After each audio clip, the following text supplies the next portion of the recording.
Good morning. Got an interesting spot here. No water.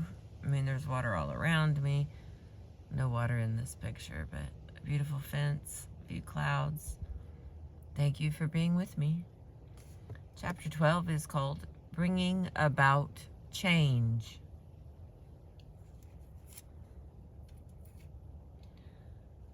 The process of change. We've discussed the possibility of achieving happiness by working toward eliminating our negative behaviors and states of mind. In general, what would be your approach to actually accomplishing this, to overcoming negative behaviors and making positive changes in one's life? I asked. The first step involves learning. The Dalai Lama replied, education. Earlier, I think I mentioned the importance of learning. You mean when we talked about the importance of learning about how the negative emotions and behaviors are harmful to our pursuit of happiness, and the positive emotions are helpful? Yes, but in discussing an approach to bringing about positive changes within one's self, learning is only the first step. There are other factors as well: conviction, determination, action, and effort. So the next step is developing conviction. Learning and education are important because they help one develop conviction of the need to change and help increase one's commitment. This conviction to change then develops into determination. Not one transforms determination. Next, one transforms determination into action.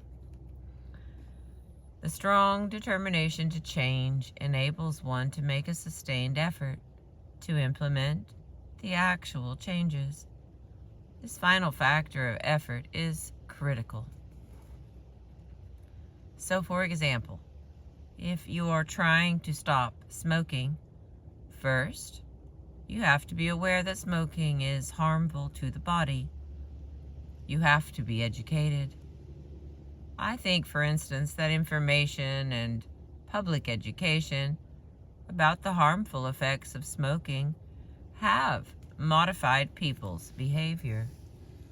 I think that now many fewer people smoke in Western countries than in a communist country like China because of the availability of information. But that learning alone is often not sufficient.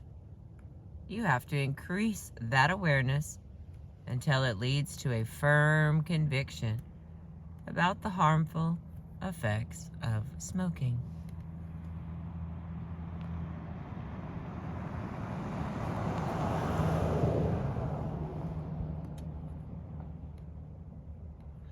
This strengthens your determination to change.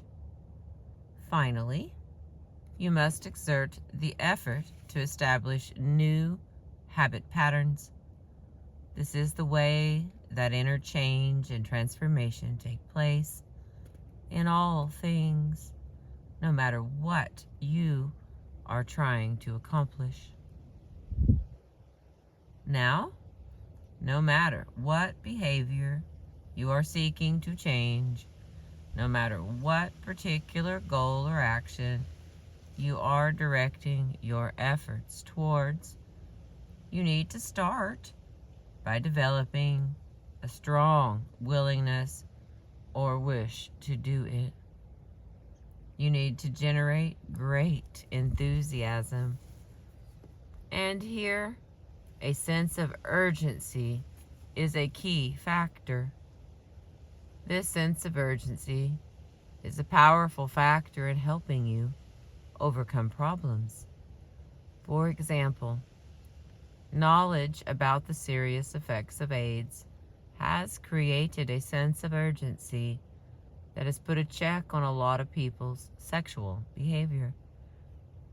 I think that often, once you obtain the proper information, that sense of seriousness and commitment will come. So, this sense of urgency can be a vital factor in affecting change. It can give us tremendous energy. For instance, in a political movement, if there is a sense of desperation, there can be a tremendous sense of urgency. So much that the people may even forget that they are hungry, and there is no feeling of tiredness or exhaustion in pursuit of their objectives. The importance of urgency not only applies to overcoming problems on a personal level, but on a community and global level as well. When I was in St. Louis, for instance, I met the governor. There, they had recently had severe flooding. The governor told me that when the flood first happened, he was quite concerned that given the individualistic nature of society, people might not be so cooperative, that they might not commit themselves to this concerted and cooperative effort. But when the crisis happened, he was amazed by the response of the people. They were so cooperative and so committed to the concerted effort in dealing with the flood problems that he was very impressed. So to my mind, this shows that in order to accomplish important goals, we need an appreciation of the sense of urgency. Like in this case, the crisis was so urgent that people instinctively joined forces and responded to the crisis. Unfortunately, he said, sadly, often we don't have that sense of urgency. I was surprised to hear him stress the importance of the sense of urgency given the Western stereotype of the Asian let it be attitude, engendered by a belief in many lifetimes. If it doesn't happen now, there is always next time. But then the question is, how do you develop that strong sense of enthusiasm to change or urgency in everyday life? Is there a particular Buddhist approach? I asked. For a Buddhist practitioner, there are various techniques used to generate enthusiasm. The Dalai Lama answered, in order to generate a sense of confidence and enthusiasm, we find in the Buddhist text a discussion of the preciousness of human existence. We talk about how much potential lies within our body, how meaningful it can be, the good purposes it can be used for, the benefits and advantages of having a human form, and so on. And these discussions are there to install a sense of confidence and courage, and to induce a sense of commitment to use our human body in a positive way.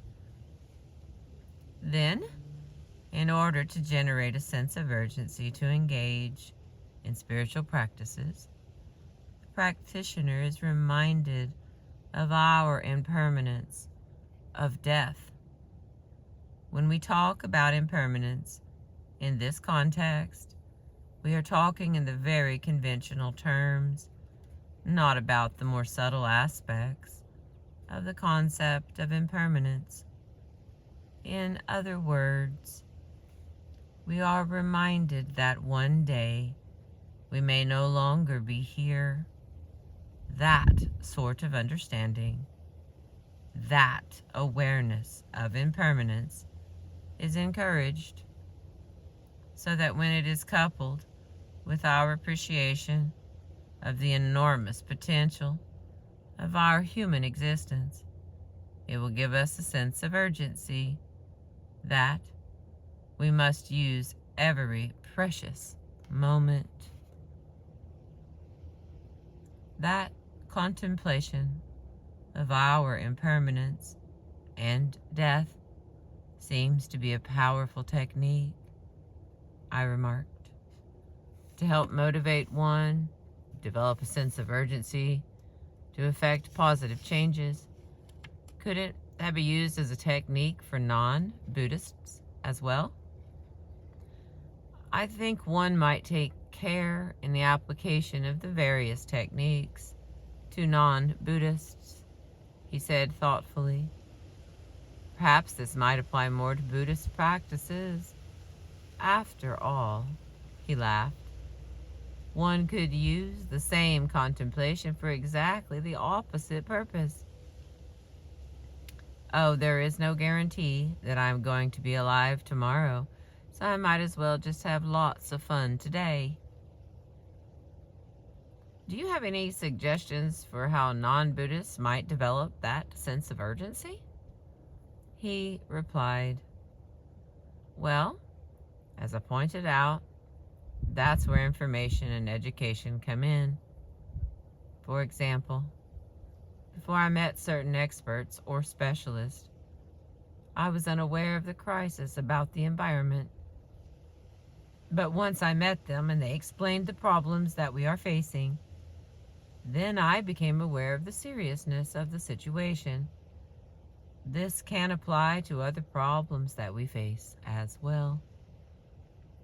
But sometimes, even having information, we still might not have the energy to change. How can we overcome that? I asked. Excuse me, Lord. The Dalai Lama paused to think, and then he said, I think that there might be different categories here. One kind may arise out of some biological factors that may be contributing to the apathy or lack of energy. When the cause of one's apathy or lack of energy is due to biological factors, one may need to work on one's lifestyle. So if one tries to get sufficient sleep, eat a healthy diet, abstain from alcohol, and so on, these kinds of things will help make one's mind more alert. And in some cases, one may even need to resort to medication or other physical remedies if the cause is due to illness. But then there's another kind of apathy or laziness, the kind that arises purely out of a certain weakness of mind. Yes, that's the kind I was referring to. To overcome that kind of apathy and to generate commitment and enthusiasm, to overcome negative behaviors or states of mind, once again, I think the most effective method, and perhaps the only solution, is to be constantly aware of the destructive effects of the negative behavior. One may need to repeatedly remind oneself of those destructive efforts. One may need to repeatedly remind oneself of those destructive effects.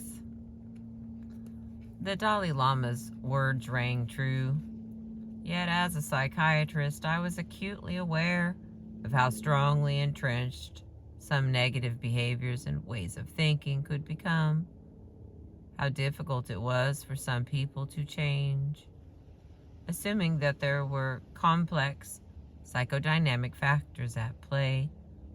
I had spent countless hours examining and dissecting patients' resistance to change.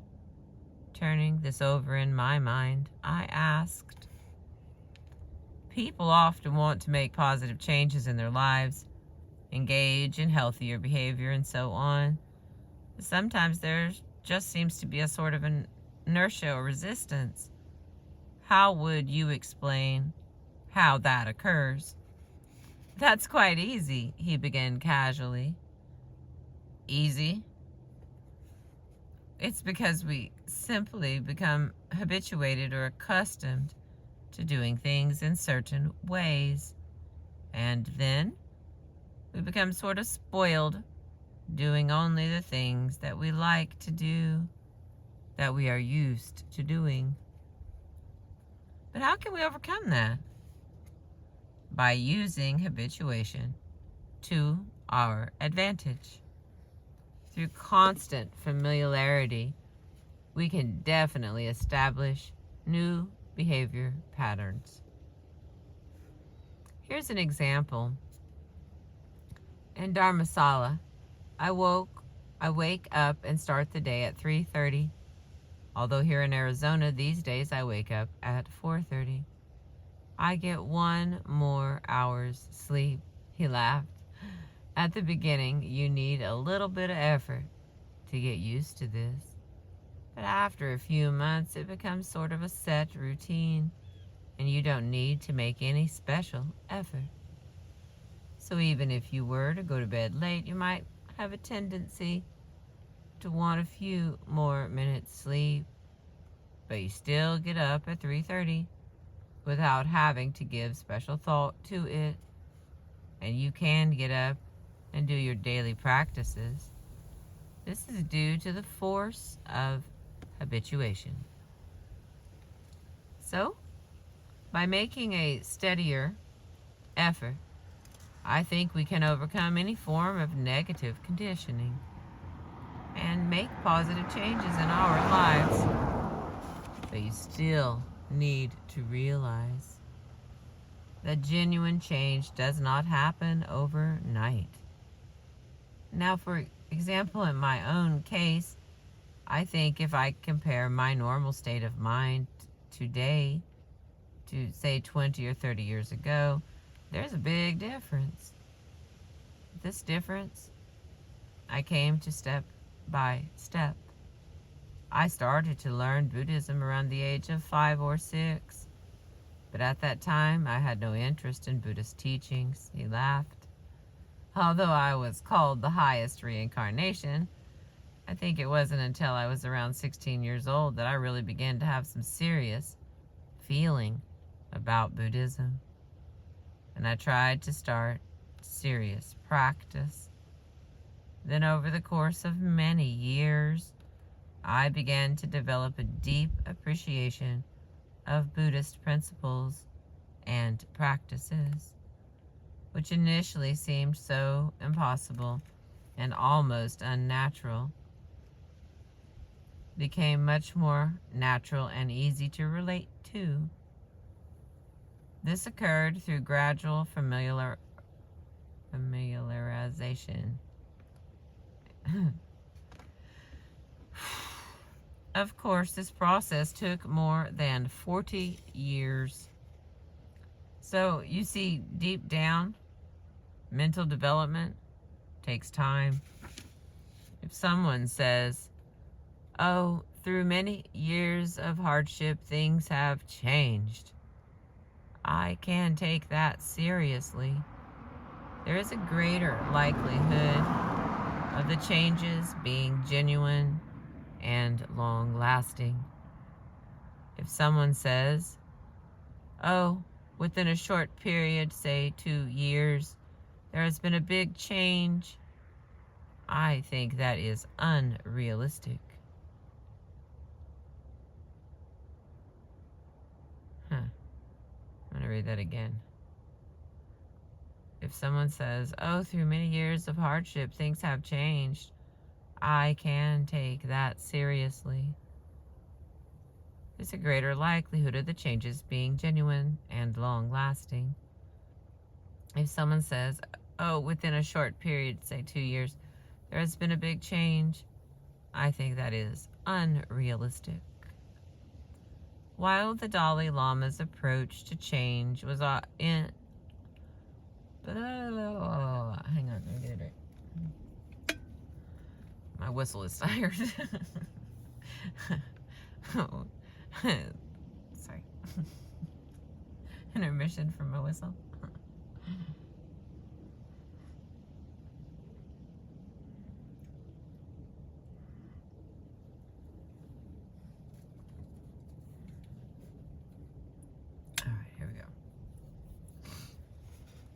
While the Dalai Lama's approach to change was unarguably reasonable, there was one matter that seemed to need to be reconciled. Well, you've mentioned the need for a high level of enthusiasm and determination to transform one's mind, to make positive changes. Yet at the same time, we acknowledge that genuine change occurs slowly and can take a long time, I noted. When change takes place so slowly, it's easy to become discouraged. Haven't you ever felt discouraged by the slow rate of progress in relation to your spiritual practice, or discouragement in other areas of your life? Yes, certainly, he said. How do you deal with that? I asked. As far as my own spiritual practices go, if I encounter some obstacle or problem, I find it helpful to stand back and take the long-term view rather than the short-term view. In this regard, I find that thinking about one particular verse gives me courage and helps me sustain my determination. It says, looks like it's 4 lines, as long as space endures, as long as sentient beings remain, may I too live to dispel the miseries of the world.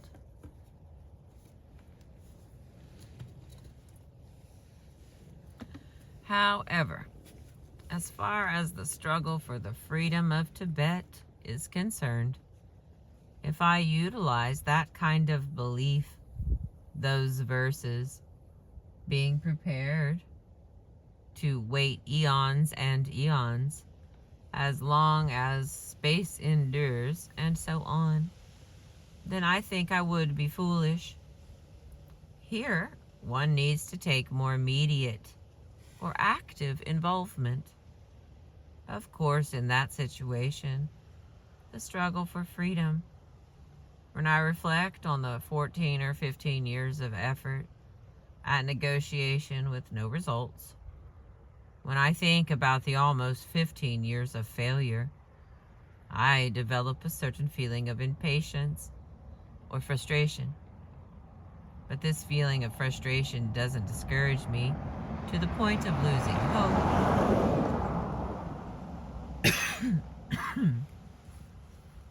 Even in the situation with Tibet, I think that viewing the situation from a wider perspective can definitely help.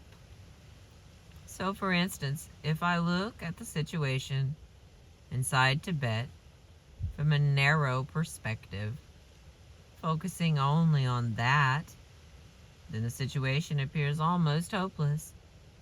However, if I look from a wider perspective, look from a world perspective, then I see the international situation in which whole communist and totalitarian systems are collapsing, where even in China there is a democracy movement and the spirit of Tibetans remains high. So I don't give up.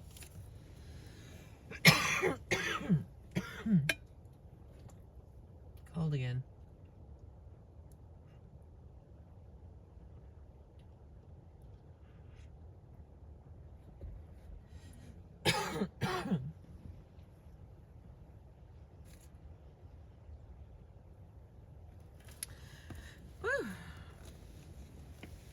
trying not to turn the car on. If you ask me, it wants to be on. It's freezing.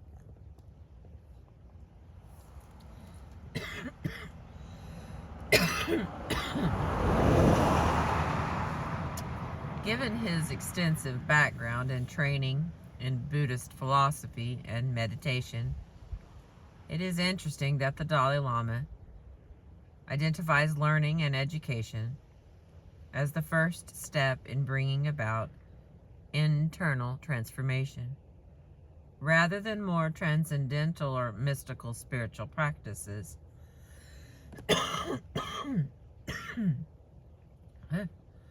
Although education is commonly acknowledged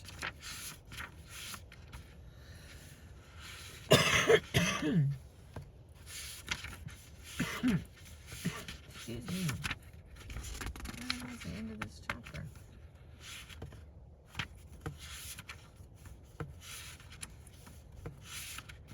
There we go.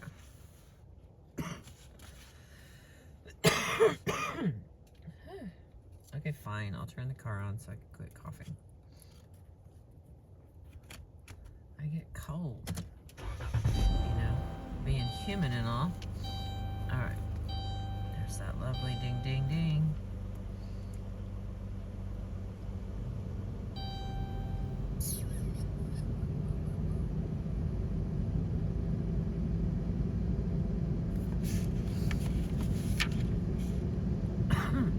Although education is commonly acknowledged as important in learning new skills or securing a good job,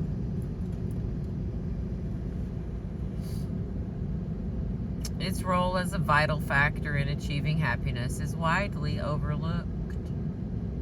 Yet studies have shown that even purely academic okay, I'm super distracted, hang on. Yet studies have shown that even purely academic education is directly linked to a happier life.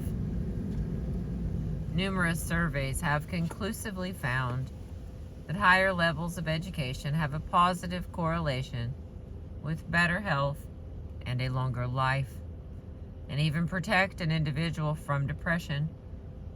In trying to determine the reasons for these beneficial effects of education, scientists have reasoned that better educated individuals are more aware of health risk factors, are better able to implement healthier lifestyle choices, feel a greater sense of empowerment and self-esteem, and have greater problem-solving skills, and are more effective coping strategies. All factors that can contribute to a happier, healthier life. So if merely academic education is associated with a happier life, how much more powerful can be the kind of learning and education spoken of by the Dalai Lama? Education that focuses specifically on understanding and implementing the full spectrum of factors that lead to lasting happiness. The next step in the Dalai Lama's path to change involves generating determination and enthusiasm. This step is also widely accepted by contemporary Western science as an important factor in achieving one's goals.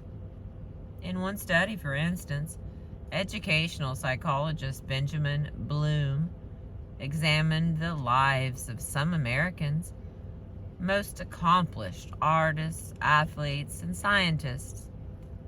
He discovered that drive and determination, not great natural talent, led to their success in their respective fields. As in any other field, one could assume that this principle would equally apply to the art of achieving happiness. Behavioral scientists have extensively researched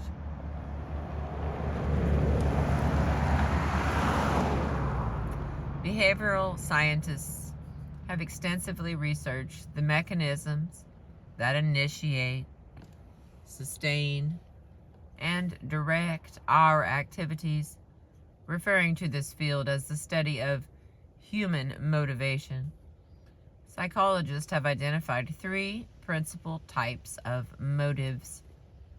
The first type, primary motives, are drivers. Okay, hang on. We are 30 minutes in case we need to come back to this. This seems important. Excuse me. Okay. Behavioral scientists have extensively researched the mechanisms that initiate, sustain, and direct our activities, referring to this field as the study of human motivation. Psychologists have identified 3 principal types of motives. The first type, primary motives, are drivers or drives based on biological needs that must be met for survival. This would include, for example, needs for food, water, and air. Another category of motives involves a human being's need for stimulation and information. Investigators hypothesize that this is an innate need required for proper maturation, development, and functioning of the nervous system. The final category, called secondary motives, are motives based on learned needs and drives. Many secondary motives are related to acquired needs for success, power, status, and achievement.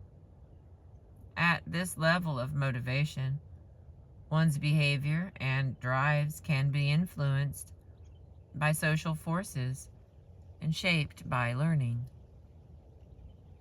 It is at this stage that the theories of modern psychology meet with the Dalai Lama's conception of developing determination and enthusiasm. I hope that makes more sense when I hear it back, because I'm going to be fair, it's just a lot of words. It's just like word after word after word. They just keep coming at me. I'm doing the best I can to talk them back, but here we go. Whew. In the Dalai Lama's system, however, the drive and determination generated are not used only in the pursuit of worldly success, but develop as one gains a clearer understanding of the factors that lead to true happiness, and are used in the pursuit of higher goals, such as kindness, compassion, and spiritual development. Effort, with parentheses around the word, is the final factor in bringing about change. The Dalai Lama identifies effort as a necessary factor in establishing new conditioning. The idea that we can change our negative behaviors and thoughts through new conditioning is not only shared by Western psychologists, but it is, in fact, the cornerstone of contemporary behavioral therapy. This kind of therapy is based on the basic theory that people have largely learned to be the way they are. By offering strategies to create new conditioning, behavioral therapy has proven to be effective for a broad range of problems. Amen. I'm going to say amen. For the Crystal, hallelujah. Amen. So that's true. While science has recently revealed that one's genetic predisposition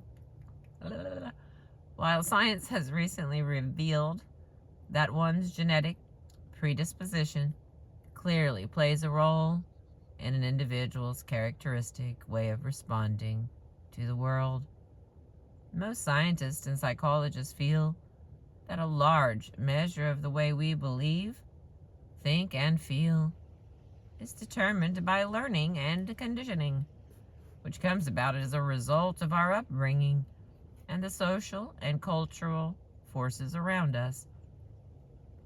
And since it is believed that our behaviors are largely established by conditioning and reinforced and amplified by habituation, this opens up the possibility, as the Dalai Lama contends, of extinguishing harmful or negative conditioning and replacing it with helpful, life-enhancing conditioning. Making a sustained effort to change external behaviors is not only helpful in overcoming bad habits, but also can change our underlying attitudes and feelings. Experiments have shown that not only do our attitudes and psychological traits determine our behavior, an idea that is commonly accepted, but our behavior can also change our attitudes. Investigators found that even an artificially induced frown or smile tends to induce the corresponding emotions of anger or happiness. This suggests that just going through the emotions and repeatedly engaging in a positive behavior can eventually bring about genuine internal change. This could have important implications in the Dalai Lama's approach to building a happier life. If we begin with the simple act of regularly helping others, for instance, even if we don't feel particularly kind or caring, we may discover an inner transformation is taking place as we very gradually develop genuine feelings of compassion. And it's like the next, and I don't know why that's there. It's really missing. Next category, realistic expectations.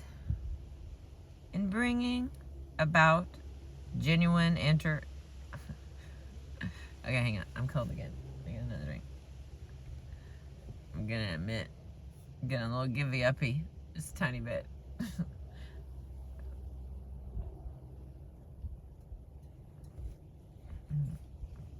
I keep looking at all these pages and I'm like, oh my lord. It's one of those long chapters. Probably has important stuff in it. That's why they made it longer. Not to make Crystal's mouth tangly. Alright, here we go. Me and the dog. Realistic expectations. In bringing about genuine inner transformation and change, the Dalai Lama emphasizes the importance of making a sustained effort.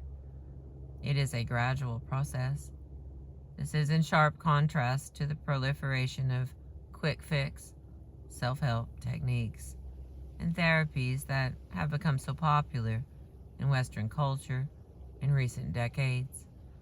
Techniques ranging from positive affirmations to discovering your inner child. The Dalai Lama's approach points toward slow growth and maturity. He believes in the tremendous, perhaps even unlimited power of the mind, but a mind that has been systematically trained, focused, concentrated, a mind tempered by years of experience and sound reasoning. It takes a long time to develop the behavior and habits of mind that contribute to our problems. It takes an equally long time to establish the new habits that bring happiness. There is no getting around these essential ingredients: determination, effort, and time. These are the real secrets to happiness.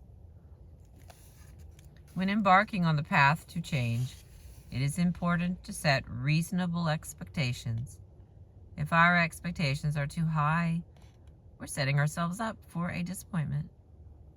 If they are too low, it extinguishes our willingness to challenge our limitations and achieve our true potential. Following our conversation about the process of change, the Dalai Lama explained, "You should never lose sight of the importance of having a realistic attitude, of being very sensitive and respectful to the concrete reality of your situation as you proceed on the path toward your ultimate goal. Recognize the difficulties inherent in your path and the fact that it may take time and a consistent effort. It is important to make a clear distinction in your mind between your ideals and the standards by which you judge your progress. As a Buddhist, for instance, you set your ideals very high. Full enlightenment is your ultimate expectation. Holding full enlightenment as your ideal of achievement is not an extreme, but expecting to achieve it quickly, here and now, becomes an extreme. Using that as a standard instead of your ideal causes you to become discouraged and completely lose hope when you don't quickly achieve enlightenment. So you need a realistic approach.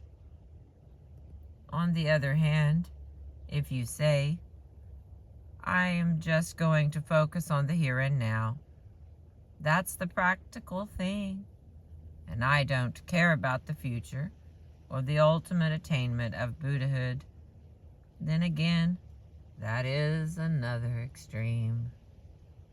So we need to find an approach that is somewhere in between. We need to find a balance. Dealing with expectations is really a tricky issue. If you have excessive expectations without a proper foundation, then that usually leads to problems. On the other hand, without expectation and hope, without aspiration, there can be no progress. Some hope is essential. So finding the proper balance is not easy. One needs to judge each situation on the spot. And then there's a separation. Oh, here we go back to the psychiatrist. I still had nagging doubts. Although we may certainly modify some of our negative behaviors and attitudes, given enough time and effort, to what extent is it truly possible to eradicate the negative emotions? Addressing the Dalai Lama, I began, "We've spoken about the fact that ultimate happiness depends on eliminating our negative behaviors and mental states, things like anger, hatred, greed, and so on." The Dalai Lama nodded.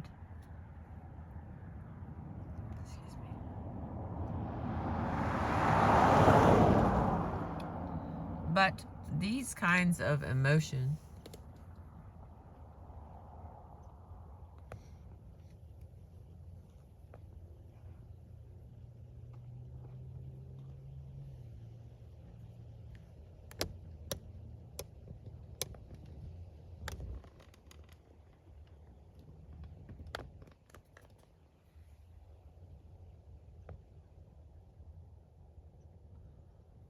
and if you're wondering, when I was growing up, I used to draw and paint fences in all of my stuff. I don't remember when or how I learned how to draw fences, but I felt like there was no painting, there was no drawing that didn't require a fence. So as silly as it is to be looking at this fence, it makes me very happy because doesn't everything require a fence? You know? I don't know. I don't remember. I mean, I do actually. I remember learning how to draw fences, and there's a lot of different kinds of fences.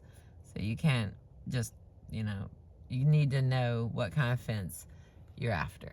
Because you can have a wooden fence, metal fence.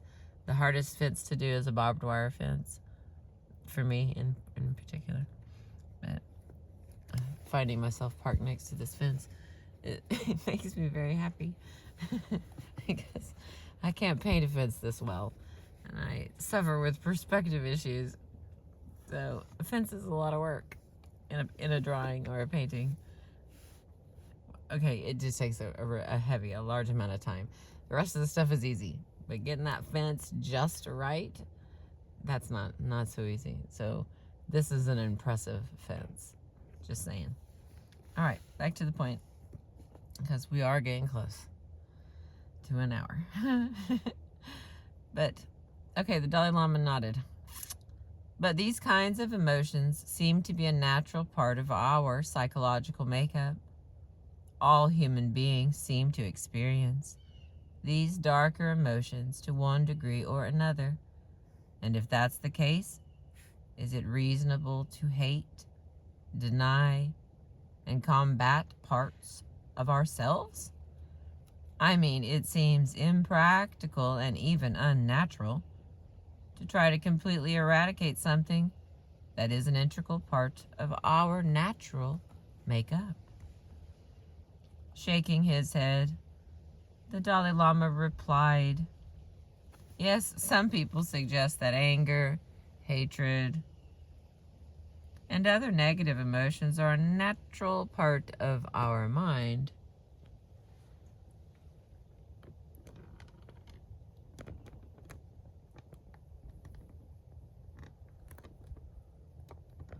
I could be seeing in the mirror, there's additional fence.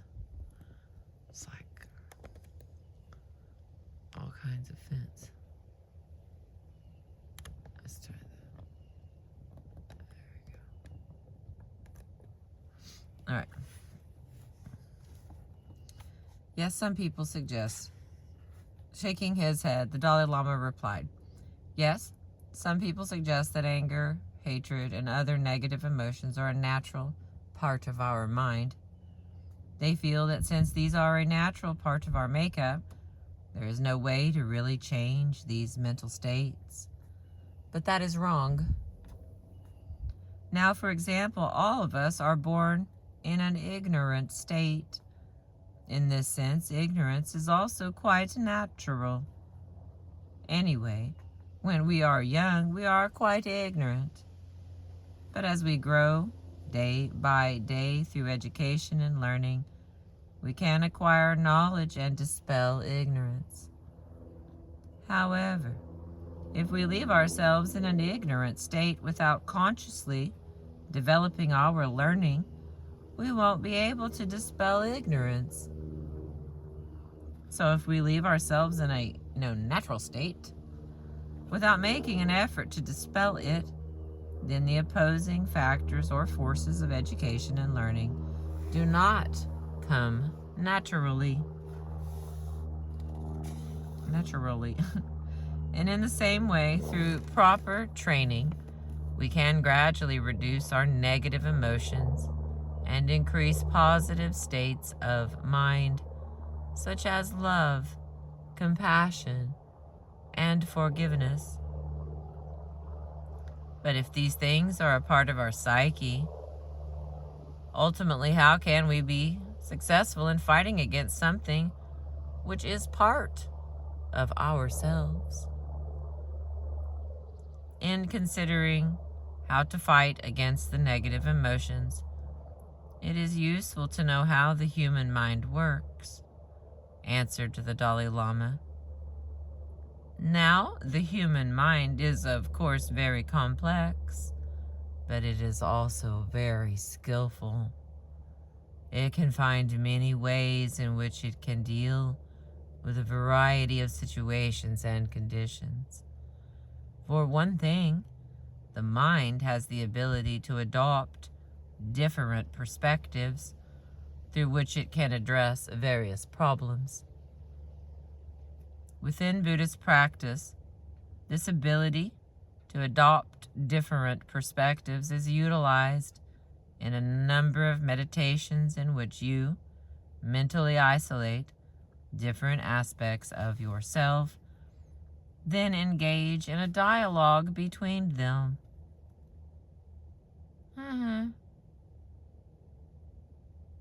Wait a second. What?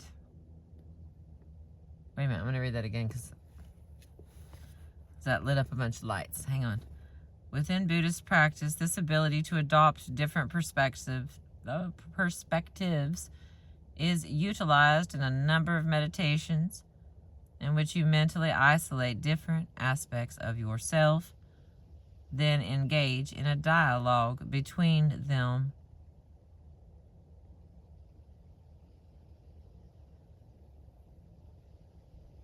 For instance, there is a meditation practice designed to enhance altruism, whereby you engage in a dialogue between your own self-centered attitude, a self that is the embodiment of self-centeredness, and yourself as a spiritual practitioner. There is a kind of dialogical relationship. So similarly here, although negative traits, such as hatred and anger, are part of your mind, you can engage in an endeavor in which you take your anger and hatred as an object and do combat with it. In addition, from your own daily experience, you often find yourself in situations in which you blame or criticize yourself. You say, "Oh, on such and such day, I let myself down." And then you criticize yourself, or you blame yourself for doing something wrong or for not doing something. And you feel angry towards yourself. So here also, you engage in a kind of dialogue with yourself. In reality, there are not two distinct selves. It's just the one continuum of the same individual. But still, it makes sense to criticize yourself, to feel angry toward yourself. This is something that you all know from your own experience. So although, in reality, there's only one single individual continuum, you can adopt two different perspectives. What takes place when you are criticizing yourself? The self that is criticizing is done from a perspective of yourself as a totality, your entire being. And the self that is being criticized is a self from a perspective of a particular experience or a particular event. So if you can see the possibility of having this self-to-self relationship. To expand on this point, it may be quite helpful to reflect on the various aspects of one's own personal identity. Let's take the example of a Tibetan Buddhist monk. That individual can have a sense of personalized identity from the perspective of his being a monk. Myself as a monk. That individual can have a sense of personalized identity from the perspective of his being a monk. Myself as a monk. Okay, that was an accident. I didn't mean to reread that. And then he can also have a level of personal identity that is not so much based upon his consideration of monkhood, but rather of his ethnic origin, like Tibetan. So he can say, "I, as a Tibetan." And then at another level, that person can have another identity in which monkhood and ethnic origin may not play an important role. He can think, "I as a human being." So you can see different perspectives within each person's individual identity. What this indicates is that when we conceptually relate to something, we are capable of looking at one phenomenon from many different angles, and the capacity to see things from different angles is quite selective. We can focus on a particular angle, a particular aspect of that phenomenon, and adopt a particular perspective. This capacity becomes very important when we seek to identify and eliminate certain negative aspects of ourselves or enhance positive traits. Because of this capacity to adopt a different perspective, we can isolate parts of ourselves that we seek to eliminate and do battle with them. Now, in further examining this subject, a very important question arises. Although we may engage in combat with anger, hatred, and other negative states of mind, what guarantee or assurance do we have that it is possible to gain victory over them? When speaking of these negative states of mind, I should point out that I am referring to what are called Nyan Mong in Tibetan or Kalisha in Sanskrit. This term literally means that which afflicts from within. That's a long term, so it is often translated as delusions. The very etymology of the Tibetan word Nyan Mong, gives you a sense that it is an emotional and cognitive event that spontaneously afflicts your mind, destroys your peace of mind, or brings about a disturbance within your psyche when it arises. If we pay close attention, it's easy to recognize the afflictive nature of these delusions, simply because they have this tendency to destroy our calmness and presence of mind. But it is much more difficult to find out whether we can overcome them.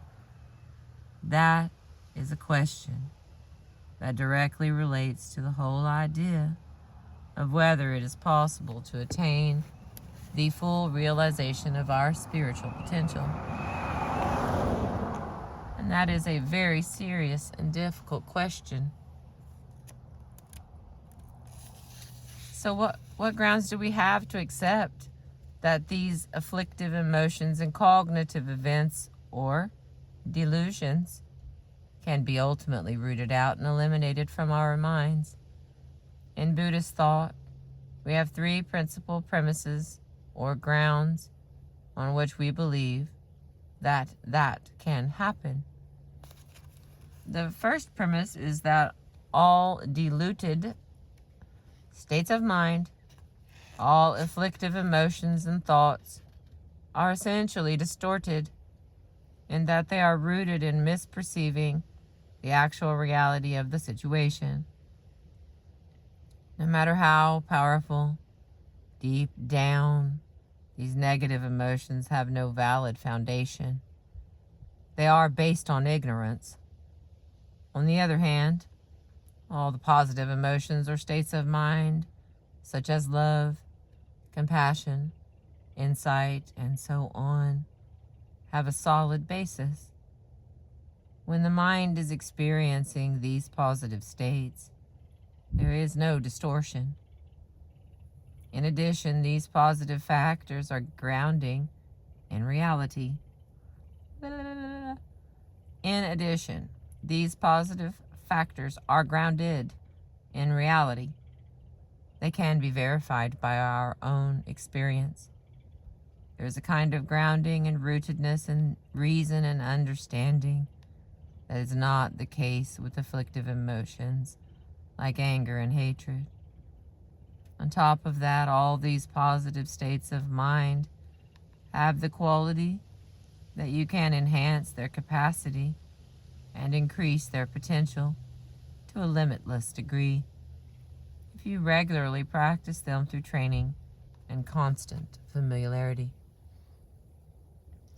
I interrupted Can you explain a bit more what you mean by the positive states of mind having a valid basis and the negative states of mind having no valid basis?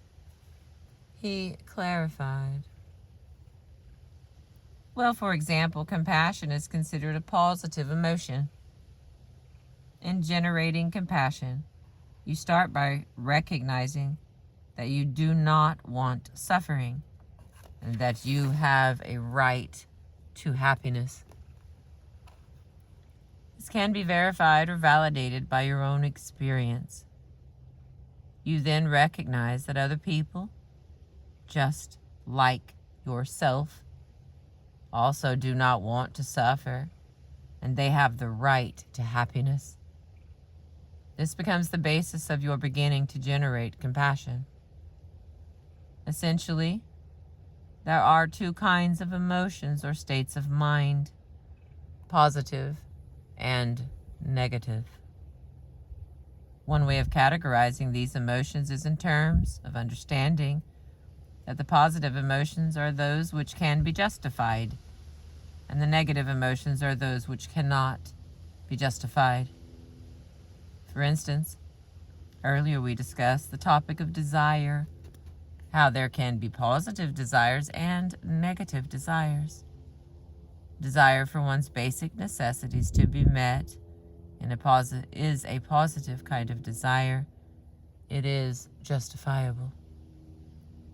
It is based on the fact that we all exist and have the right to survive. And in order to survive, there are certain things that we require, certain needs that have to be met. So that kind of desire has a valid foundation. And as we discussed, there are other types of desire that are negative, like excessive desire and greed. Those kinds of desires are not based on valid reasons and often just create trouble and complicate one's life. Those kinds of desires are simply based on a feeling of discontentment, of wanting more, even though the things we want aren't really necessary. Those kinds of desires have no solid reason behind them. So in this way, we can say that the positive emotions have a firm and valid foundation, and the negative emotions lack this valid foundation.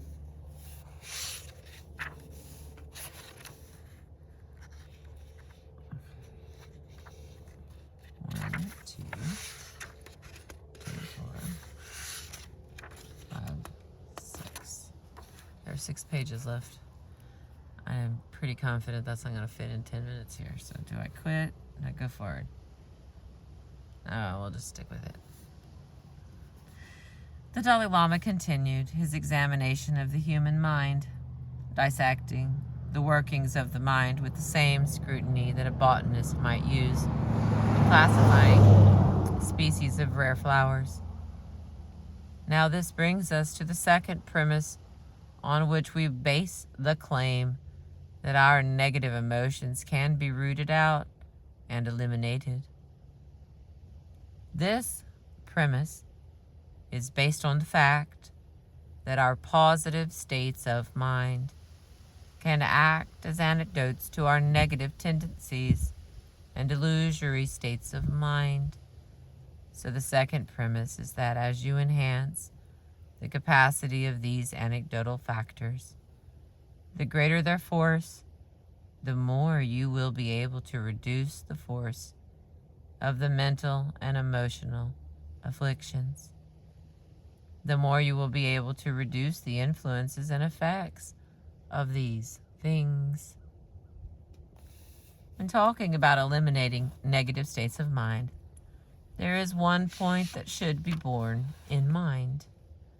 Within Buddhist practice, the cultivation of certain specific positive mental qualities, such as patience, tolerance, kindness, and so on, can act as specific antidotes to negative states of mind, such as anger, hatred, and attachment. Applying antidotes such as love and compassion can significantly reduce the degree or influence of the mental and emotional afflictions. But since they seek to eliminate only certain specific or individual afflictive emotions, in some sense they can be seen as only partial measures.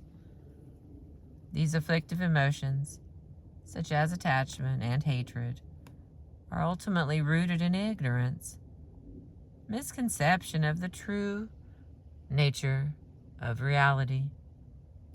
Therefore, there seems to be a consensus among all Buddhist traditions that in order to fully overcome all of these negative tendencies, one must apply the antidote to ignorance, the wisdom factor.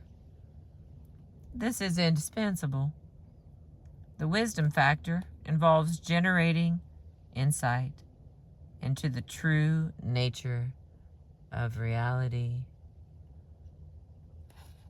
So within the Buddhist tradition, we not only have specific antidotes for specific states of mind, for example, patience and tolerance act as specific antidotes to anger and hatred, but we also have a general antidote, insight into the ultimate nature of reality, that acts as an antidote to all of the negative states of mind. It is similar to getting rid of a poisonous plant. You can eliminate the harmful effects by cutting off the specific branches and leaves, or you can eliminate the entire plant by going to the root and uprooting it. All right, my darlings, I'm gonna have to take a break because apparently an hour and 6 minutes of these words in a row, it's like a little tiny part of my brain falls asleep. I don't want to do that, Tess. We're friends. So I'm gonna stop for a itty bit, and then I'll come back and finish it. Again, I'm so enthusiastic because there's only 15 chapters in this whole thing, and we are, like 3 pages from the end of 12, and then we'll be on to 13, and then all this information will be available for replaying. Just hit play, hear it all over again, and I will be super happy. Please like and subscribe in case you haven't. I know I don't say that very much because I always feel like my channel is kind of a private thing. It's only shared with the people that I gave it to. So if you would hit a little like every once in a while, I smile and I appreciate those. Thank you for being with me. I appreciate you today. I'm feeling particularly chipper. Here's our book I've been reading you, The Art of Happiness. Thank you.